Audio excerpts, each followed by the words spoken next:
Implemented versus conceptual connector, इसको समझने के लिए ये ध्यान में रखें कि इम्प्लीमेंटेड की जब हम बात कर रहे हैं it means we are talking about connector at software code level, where जो कॉन्सेप्चुअल हैं that means they have been modeled or they are part of architecture model. Connectors in software system implementation, उनका जो frequently है कोई dedicated code नहीं होता, right?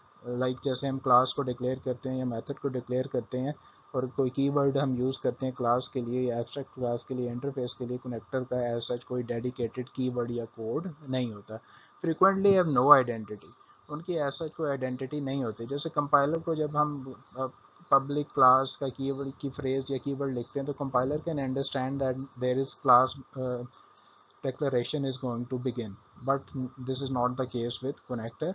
They are kind of part of a code, वो code का हिस्सा होते हैं, उनकी ऐसा कोई separate identity नहीं होती.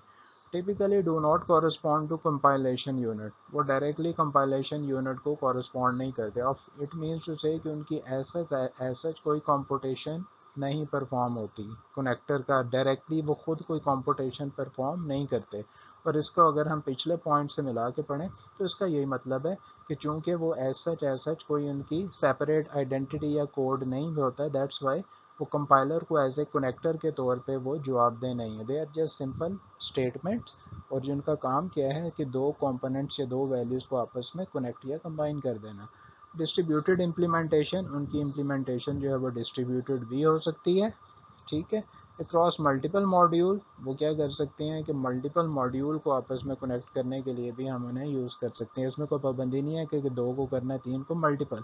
अक्रॉस इंटरेक्शन मैकेनिज्म, ना सिर्फ मल्टीपल मॉड्यूल में कर सकते हैं but with in the same module we can use them for multiple types of interactions, ठीक है. across multiple module as well as within the single module but for multiple type of interactions.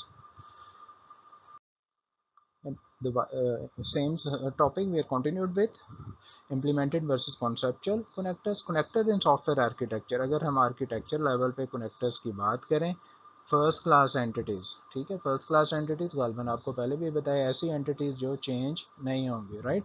Change होने से मुराद क्या है कि run time पे अगर late से अगर हम कोड की बात कर रहे हैं, रन टाइम पे कंप्यूटेशन हो तो sometimes value might be unexpected.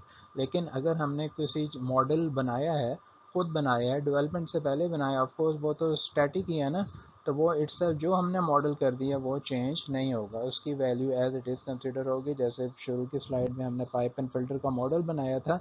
Once we have model this, हमने इस मॉडल को डेवलपर को लेट से हैंड ओवर कर दिया, तो जो मेंशन किया गया है वो एज इट इज़ ही कंसिडर किया जाएगा. जो हमने मेंशन कर दिया कि F1 और F2 के दरमियान भी एक कनेक्टर या पाइप है और F2 और F3 के दरमियान भी एक पाइप है और उसका डाटा की फ्लो की डायरेक्शन वन वे है, तो it means it will stay the same. This is a kind of rule for the developer and he has to follow it unless otherwise we change it. और अगर change करेंगे तो उसको modification को हम explicitly mention करेंगे कि फ़लाँ फ़लाँ मॉडल में फ़लाँ जगह ये चेंज हो गई. ऐसा नहीं है कि ये ऑटोमेटिकली चेंज हो जाएगा. हैव आइडेंटिटी, इसकी कोई ना कोई आइडेंटिटी भी है, बिकॉज जैसे कि अभी पहले भी हमने बात की थी, एक फिल्टर है, साथ में एक पाइप है, एक और फिल्टर है F1 F2. पहली स्लाइड में गालबन हमने और डायरेक्शन नहीं बनाई थी. Here we are doing that, right. So यहाँ पे ये हमारे पास जो पाइप है या कनेक्टर है, इसकी कुछ ना कुछ आइडेंटिटी है, राइट. चाहे वो बॉक्स की शक्ल में, चाहे कुछ भी है, चाहे बहुत ही माइन्यूट से क्यों ना हो, but it has an identity.